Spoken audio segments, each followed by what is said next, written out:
Veth-Kaara arrived at the Grand Assembly Chamber 47 minutes before the scheduled commencement, which was her custom, not because the work required it. Her attaché Eurosol had confirmed that every translation feed was calibrated, every recording crystal was active, every seat assignment confirmed for the 112 delegates attending in person, with another 40 billion watching across the conclave's broadcast network. The work did not require her early arrival. Her own sense of order did. She walked the upper gallery first, as she always did, running one hand lightly along the polished obsidian railing while her outer sensory fingers traced the slight variations in temperature where the ventilation channels ran beneath. The chamber was magnificent in the early light, a great curved bowl of pale stone and translucent mineral panels, every surface engineered to carry sound with perfect fidelity. 47 species had signed foundational agreements within these walls. She had been present for 11 of them. Today would make 12. She told herself this as she descended to the main floor, checking the placement of the translation podiums, confirming the sight lines to the main display. She believed it with the settled confidence of a woman who had spent 180 years watching the Galactic Council's process work as designed. Earth was a young species, barely 4 centuries removed from their first radio transmissions, barely decades into interstellar contact. They were bright, she acknowledged that, and creative in ways that occasionally surprised her. But the stewardship framework existed precisely for species at this stage. It was not punishment. It was guidance. The Council had shepherded 39 civilizations through this transition, and every one of them had emerged better for it. She would have staked her career on that record. She had, in fact, done exactly that. She settled at the senior diplomatic table and reviewed the treaty document on her tablet, though she had long since committed its substance to memory. The official Common Galactic version, filed with the Assembly Secretariat, the Soolian language broadcast version, the one that 40 billion viewers across conclave space would hear today. She had spent considerable time on the second version. The first was a legal instrument. The second was a communication. And communications required, she had always believed this, a degree of contextual shaping. Terms that carried unfortunate connotations in one register could be rendered with greater clarity in another. This was simply good translation practice. This was what she had told herself for 6 years. The human delegation began filing in through the lower entrance, and she observed them with the mild professional attention she extended to all parties before a hearing. 22 people, mostly in formal attire of various human regional styles, some in the standardized diplomatic black that the Council recommended. They looked, she noted, appropriately serious, appropriately uncertain. The combination was normal. Species at their first formal hearing almost always carried that specific mixture of performance and anxiety. She had seen it 39 times before. She was cataloging their faces, establishing a mental map of the delegation's hierarchy, when she noticed the woman near the back. Not remarkable to look at, young by Soolian standards, 30-something human years, dark skin and close-cropped hair, wearing a pale blue jacket that was slightly too formal for her apparent rank. She was not looking at the chamber. She was not looking at the delegates. She was looking at nothing in particular, with a slightly distant expression, and her lips were moving. No sound, just the silent cycling of words through someone's mind and mouth, a private rehearsal of something Veth-Kaara could not hear. She watched for a moment, curious despite herself, then dismissed the observation. Humans were an expressive species. Some form of self-preparation ritual, perhaps. She made a small note. Delegation's translator, probably nervous, and returned to her review. The chamber filled slowly. Councillor T1 of the Veth-Kaara arrived with their usual quiet efficiency, taking their seat on the junior council row and immediately opening their own documents without acknowledging anyone. T1 was young for a councillor, barely 90 years, and carried a careful watchfulness that Veth-Kaara had never quite managed to read. Ambassador Dyrsk Fall swept in 8 minutes before opening, all composed authority in gray ceremonial robes, settling at the presiding table with the specific bearing of someone who had never once second-guessed a decision in his life. Veth-Kaara found this quality useful in a presiding official, She had cultivated it in herself once. She was reviewing the first section headings when she heard footsteps approach and looked up to find the woman in the pale blue jacket standing at the diplomatic introduction point, 3 meters away, waiting with the particular patience of someone who knows they are about to say something that will land strangely. The woman spoke in Soolian, not trade-spitting Soolian, that functional shorthand that even most non-Soolian council members deployed when they wanted to seem collegial, not standard formal Soolian with its clipped, regularized modern grammar. Old High Soolian, the dialect of the northern archipelago provinces, the one that retained the original tonal inflections and the system of honorifics that most contemporary Soolians found archaic to the point of inconvenience. The greeting was grammatically flawless. The tones were right, and the honorific she had selected, the one reserved for elders you deeply respected, the one Veth-Kaara's grandmother had used when introducing her to the old teachers of the province, landed with the specific, precise weight of something that had been chosen with full understanding of its meaning. Veth-Kaara's outer fingers went rigid against her palm. She felt it happen and could not prevent it, the same automatic stilling she had exhibited since childhood. The sensory appendages locking flat when her focus was seized entirely by something she hadn't anticipated. She recovered in under a second, she thought. Though she could not be entirely certain, she responded in standard formal Soolian, a reflex, a defensive reset to neutral ground, and said that she was pleased to meet the delegation's translator and that her Soolian was quite good. The woman smiled, shifting naturally and without comment into standard register, as though she had simply been speaking the language that best fit the moment and was happy to adjust. Her name was Daisy Okonkwo. She was the delegation's official translator. She was pleased to be here. She said this last part in the careful, genuine tone of someone who was not entirely sure it was true, which was so specifically human that Veth-Kaara nearly smiled despite herself. The hearing opened with Darisk Fall's formal invocation, which ran 11 minutes and covered the procedural history of Earth's first contact, the Council's evaluation process, and the legal framework of the stewardship treaty they were gathered to ratify. His voice carried the absolute calm of a man who believed completely in the architecture of what he was describing. Veth-Kaara had heard similar invocations many times. She found them reassuring in the way that familiar, well-engineered structures were reassuring. They meant the day was proceeding correctly. She monitored the translation feeds as the opening remarks continued. The common Galactic feed, transmitted to the chamber's simultaneous translation system, the Soolian broadcast channel, the one that was reaching the 40 billion, both running smoothly, as expected. She let her attention rest lightly on both, more out of habit than concern. Daisy Okonkwo sat at the human delegation's translator position, which was slightly to the left of the main table and below the speaking platform, the traditional placement for translation staff. She was not looking at her tablet. She was not making notes. Her hands rested quietly on the table in front of her, and her lips moved in that same nearly imperceptible way Veth-Kaara had noticed when the delegation arrived. She was tracking both feeds, the Soolian broadcast and the common Galactic original, running simultaneously through her head, comparing them word by word at whatever speed translation happened inside a human mind, trained for exactly this purpose. Veth-Kaara told herself this meant nothing. Anyone with strong passive listening skills would follow both channels.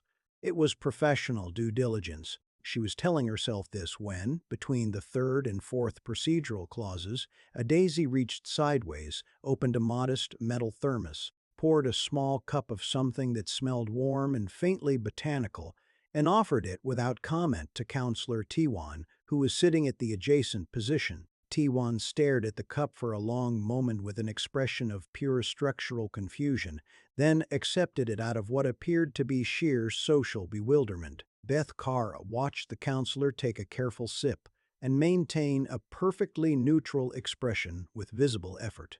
40 minutes into the formal proceedings during the second substantive section of the treaty, the official translation feed rendered a phrase about coordinated resource allocation and described the relationship between Earth and the Council using the Soolian word, Reth'ala. Daisy leaned forward to the small microphone at the translator's position, Her voice was polite.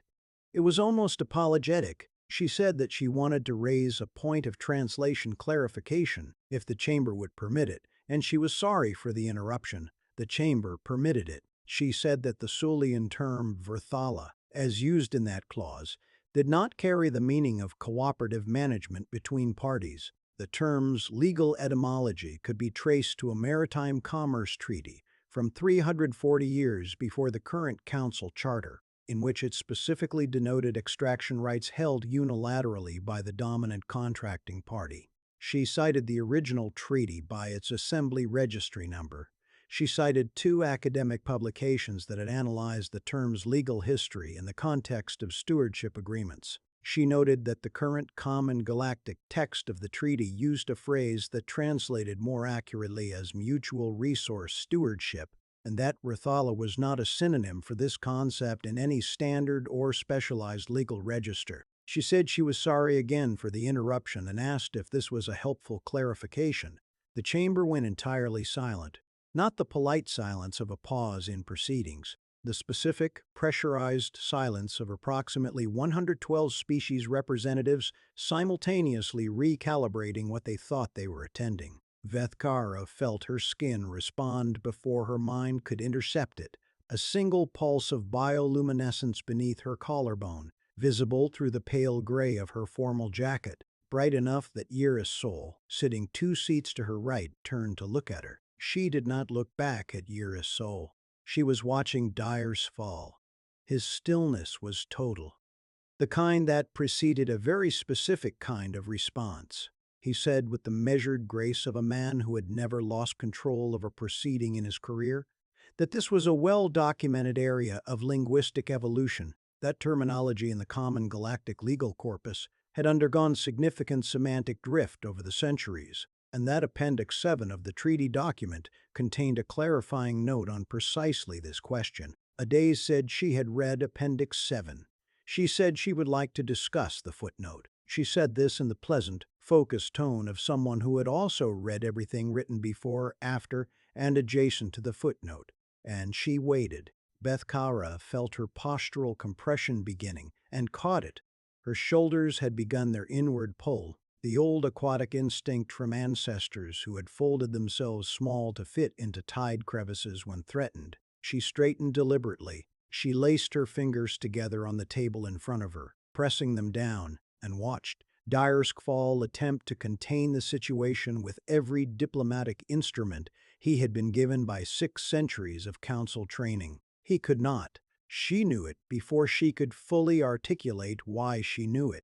Not because Adaze was aggressive, she was the least aggressive presence in the room. It was because she was right, and she was right in front of 40 billion witnesses, and rightness of that particular character demonstrated that precisely in that forum did not have a mechanism for containment. Veth-Kaara pressed 2 fingers against the edge of the table and held them there.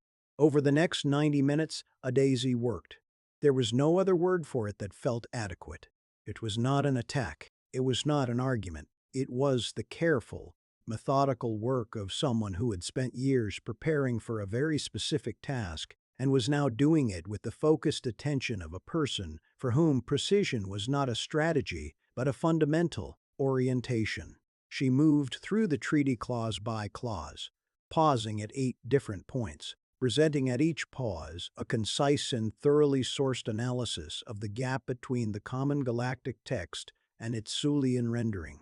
The second disparity was in the governance structure clause, where a Soolian term for advisory consultation had been substituted for the common galactic phrase, signifying shared deliberation authority. The third was in the resource access provisions, where another Soolian word, one with historical associations to tributary arrangements, had replaced a neutrally contractual term. By the fourth, the pattern had become visible to everyone in the chamber. By the sixth, Veth-Kaara had stopped tracking whether the specific corrections were accurate, because she already knew they were, and the more productive question was one she had not allowed herself to ask clearly in some years. She asked it now, quietly to herself, sitting at the senior diplomatic table with her fingers pressed against its edge. She asked how much of this had she known, And where exactly had she stopped asking? She did not like the answer that came back. Between the sixth and seventh clause, a daisy paused. She reached for her thermos, poured a careful measure into her cup, and drank slowly, holding the cup in both hands. For that moment, the practiced composure of the last hour was not quite so practiced. Her hands, below the level of the table where most of the chamber would not see them, were visibly unsteady, small, human trembling. The kind that comes not from incompetence but from sustained effort under sustained pressure, from spending a very long time doing something that cost something. Veth-Kaara saw it. She was sitting at the right angle and she was watching, and she saw it. Something in her perception reorganized itself. Until that moment, some part of her had continued to process a daisy akanquo as a complication, an obstacle operating within the hearing, a variable she had failed to account for, a problem of the current situation. The hands changed that. The hands made a daisy a person who was scared and tired and choosing, in full knowledge of both, to continue anyway. These were not the qualities of a mechanism. They were the qualities of someone who understood exactly what they were doing and had decided to do it even though it was hard, because they believed it needed to be done. Veth-Kaara did not look away. She was not sure why she felt she had no right to. Daisy set down her cup, breathed once, and returned to the eighth clause when the final mistranslation was laid out, a particularly significant one in the treaty's override provisions, where the Soolian rendering had quietly granted the Council unilateral emergency authority that the common galactic text explicitly reserved to Earth's own governing bodies. Dirask stood. His voice was perfect. She would credit him that. He called the formal recess in the same measured cadence he had used to open the hearing, with no audible indication that anything in the last 90 minutes had structurally altered the next century of galactic policy. The only indication that it had was his face, which was still in the particular way that is entirely distinct from calm. The chamber erupted, not loudly. Most species in attendance communicated in registers that did not carry well across the acoustic range, but the combined subvocal noise of 112 delegations, simultaneously processing a shared revelation, produced something that Veth-Kaara felt in her chest as a low-pressure change, like the moment before a tide shift. She heard it in the overlap of translation feed chatter, the rapid click and tone exchanges of the Volthari contingent, the specific silence of the Earth delegation that was itself a kind of sound. She turned, almost involuntarily, to look at Yersal. Her attaché was looking at her tablet, not at the chamber, not at the Dirskfall, not at the human delegation. Her face was composed in the careful, young professional neutrality she deployed when she was managing an emotion, rather than expressing it. But Veth-Kaara had known Irisol for 12 years, and she knew the difference between composure and concealment. The girl was not shocked, she was not confused. The expression on her face, stripped of its professional overlay, was the expression of someone who has waited a long time for a thing they expected and is experiencing, in the wake of its arrival, the specific release of sustained private tension, relief, clear and identifiable. Yersal had known, not the details. Perhaps Veth-Kaara had been careful with the details, but the shape of it, the direction of it, the nature of what the treaty actually was beneath its carefully translated surface. She had known the way young people who pay attention to the gap between stated principles and practiced behavior come to know things, and she had been waiting for someone to say it out loud in a room too large to ignore. Veth-Kaara sat with that for a long moment. Her skin was not glowing. Her fingers were very still. She found that she could not feel self-righteous about Irisal's reaction, which would have been the easier response and the more familiar one. She could only feel the particular chill of recognizing that the things she had told herself she was protecting her young colleague from had been, in the end, less about Risol's readiness and more about her own. During the recess, the chamber fragmented into the usual patterns of diplomatic crisis management. Small clusters of delegates in urgent conference, the council staff moving with visible purpose along the upper galleries, the translation feed cycling through procedural holding language. Veth-Kaara did not join any cluster. She walked, without clearly deciding to, toward the south corridor where the human delegation had gathered. She was not looking for a daisy. She was simply walking. She stopped in the wide doorway at the corridor's entrance, and she saw, in the middle distance, the tableau she had not been expecting. A daze was sitting on a low bench along the wall, her thermos beside her, not talking to anyone, looking at the middle distance with the specific exhaustion of someone who has been holding something heavy for a long time and has only just set it down. Behind her, 3 rows back in the seats that the Earth delegation had used during the hearing, a man sat in the same position he had occupied for the last 3 hours, 60-something, silver at the temples, the careful bearing of someone who had spent decades in formal proceedings and knew how to take up exactly as much space as he required and no more. He rose and walked to his daughter and placed one hand on her shoulder. That was all. One hand, briefly, the weight of it visible in the way her spine registered the contact. She leaned into it for 2 seconds, not long, just long enough, and then straightened, and her father went back to his seat and she reached for her thermos. Veth-Kaara stood in the doorway for a moment longer than she meant to. Then she looked away, because the moment was not hers, and some instinct older than diplomacy told her that some things deserve to remain private even when they happen in view. She thought, standing in the doorway of the emptied south corridor while the light from the chamber's mineral panels threw pale lines across the stone floor. About the 39 species she had watched enter this process and emerge from it changed. She thought about how she had understood those changes as improvements, graduations, the natural outcome of guidance well applied. She had believed this thoroughly enough that it had felt like fact rather than assumption. The distinction between those two things, she was beginning to understand, was the kind of distinction that required a specific kind of disruption to make visible. The chamber was being restored when she returned to it. Staff moving through the rows, resetting equipment, the ordinary work of institutional maintenance that followed any formal recess. Most of the delegates had retreated to their secondary chambers.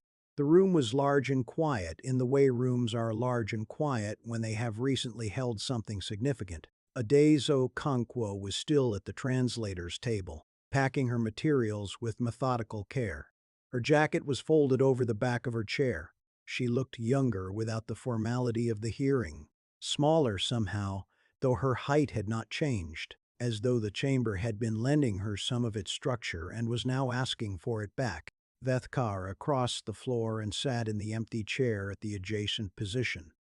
For a moment neither of them spoke. This was, Veth-Kaara thought, either very awkward or very honest, and she could not yet tell which. She said, "Why linguistics?" Adeze looked up. Her expression carried no triumph, which was either very controlled or very genuine, and Veth-Kaara found herself believing it was the second. She said that she had studied comparative international law first, actually, for 2 years, and that she had been reasonably good at it. But law required you to be responsible for outcomes. You had to argue for positions, defend decisions, be the reason something happened or didn't happen. She had found this terrifying in a way she couldn't quite manage. She kept second-guessing herself at critical moments, wondering whether she was right enough to be driving anything. Linguistics was different. In linguistics, you weren't responsible for outcomes. You were responsible for accuracy, for saying what was actually meant, as precisely as it could be said. You couldn't be wrong about a word in a way that was a matter of opinion. Either it meant what you said it meant, or it didn't. And there were records, there was history, there was a traceable path to the truth of it. She had loved that. From the first course she took, she had never stopped loving it. She paused. She said, "I know how that probably sounds, like I was taking the easy way out." Veth-Kaara said she did not think it sounded like the easy way out. She was surprised to find that she meant it. Adeze said that when the translation discrepancies in the draft treaty were first flagged in an internal UN review, the delegation's leadership had not initially planned to include a dedicated translator at the hearing. It had seemed excessive. There would be council-provided translation feeds which were presumed to be authoritative. Her supervisor had told her, not unkindly, that a linguist at a formal diplomatic hearing was a bit like bringing your own dictionary to a conversation. Technically, you could, but it signaled a kind of distrust that might read poorly. She had argued for her seat at the table for 11 months. She still wasn't entirely sure she had deserved it. She said this in a tone that made clear she was not performing false modesty. She meant it, and she was still working through it. And this was the uncomfortable truth of what the day had felt like from inside. Veth-Kaara thought about this for a while. She thought about the 11 months. She thought about the shaking hands under the table, and the thermos, and the way Adize had said sorry for the interruption before the first correction, as though she genuinely believed she might be wrong to have said anything. She thought about the old high Soolian greeting in her grandmother's dialect, spoken with the honorific for someone deeply respected, which required knowledge of something most Soolians born outside the archipelago provinces no longer used. She asked, "How long did you spend studying Soolian?" Adize said, 3 years. From council broadcasts and a fragmentary academic paper that was about 40% complete. She said she had found the paper in an archived secondary database, and that the working she had done to fill its gaps had been, genuinely, the most pleasurable intellectual project of her life. The fragmentary academic paper, Veth-Kaara knew which one. She had read it herself, 20 years ago, by a scholar who had died before completing it. An attempt to reconstruct the Northern Archipelago dialect from recorded readings that were themselves imperfect copies of copies. It was difficult material for a Soolian. She could not immediately produce the vocabulary for what it was for a human who had used it as her primary source. She said, quietly, "You came prepared." Adize said, "We knew what the treaty said. We had the common galactic text. We just needed someone who could demonstrate the gap between the text and the broadcast in a forum where it couldn't be dismissed, in a language the dismissal would have to happen in." She paused. She said, "I don't think you were supposed to be the one sitting here hearing this. I think you were supposed to have retired to an anteroom by now." No accusation in it, just an observation, as careful and as factual as any she had made during the hearing. Veth-Kaara found she could not dispute it. She was not in an anteroom. She was here, and she was not entirely sure who she was being, sitting in this emptied chamber across from a 34-year-old computational linguist who had unraveled 6 years of work in 90 minutes and was now quietly packing her materials and looking tired and a little lost and nothing at all like someone who had won anything. She said, "You should have led the delegation." Adize laughed, a short, involuntary sound, not triumphant, almost startled. The laugh of someone who had not expected to find something funny. She said, "No, no, absolutely not." She needed someone else to be responsible for what came next. She had done her piece. Her piece was the words. Veth-Kaara walked home through the assembly district in the long, blue-gray light of the conclave's early evening. She did not take her usual route. She walked longer than she needed to, past the old Civic Records building and the Memorial Garden and the small square where the Northern Archipelago Cultural House held its weekly language preservation readings. She had walked past this square hundreds of times and had never gone in. It had always seemed like a thing for younger people, or older people, people at the beginning or the end of their relationship with the old dialect. Not for someone in the middle of a career, not for someone with places to be. She thought about her grandmother, about the long afternoons in the shallow bay at the edge of the archipelago province. The water cold and clear, her grandmother's voice patient and specific as she taught the old honorifics, the old tonal registers, the meanings that had no equivalents in the standardized modern Soolian that the schools preferred. She had thought of it as something private, something small and provincial, the dialect of a place that the broader conclave barely remembered existed. She had not thought of it, not once in 180 years, as something that could reach across species, across distances, across an entire deliberate system of misdirection, and land as exactly what it was meant to be. She thought about Veth-Kaara, what it had meant originally in the maritime treaties of the ancient archipelago, not domination, not extraction, but a specific kind of guardianship that assumed full knowledge and held itself accountable to truth. What it had become over the centuries, as its usage drifted toward the language of convenience, the language of power that called itself assistance. What Adaze had done by naming the drift precisely, in the forum that could not ignore it, in a language she should not have been able to speak at all. Language did things when it was tended. It held its shape, carried its weight, meant what it was supposed to mean. Language did other things when it was not tended, when it was allowed to drift in whatever direction was most useful to whoever was holding it. The Galactic Council had believed, Veth-Kaara thought, that they were the ones holding the language. That translation, by definition, belonged to those with the oldest claim to the words. They had not considered that someone might love the words enough to learn them from scraps. She pressed her fingers briefly against the wall of the Civic Records building as she passed it. Old stone, rough-surfaced, real. A grounding habit from her grandmother. She thought about 39 species and what their transitions had actually looked like to the ones going through them, and whether she had ever asked. She thought about Irisol's face in the moment after the eighth clause, and what it meant that the youngest person in the room had felt relief. She thought about a woman with shaking hands and a thermos who had fought for 11 months for a seat she didn't think she deserved, and had then done what she came to do precisely and completely and without drama, and had gone home tired. The galaxy's longest-standing mistake, Veth-Kaara decided, was not the mistranslation.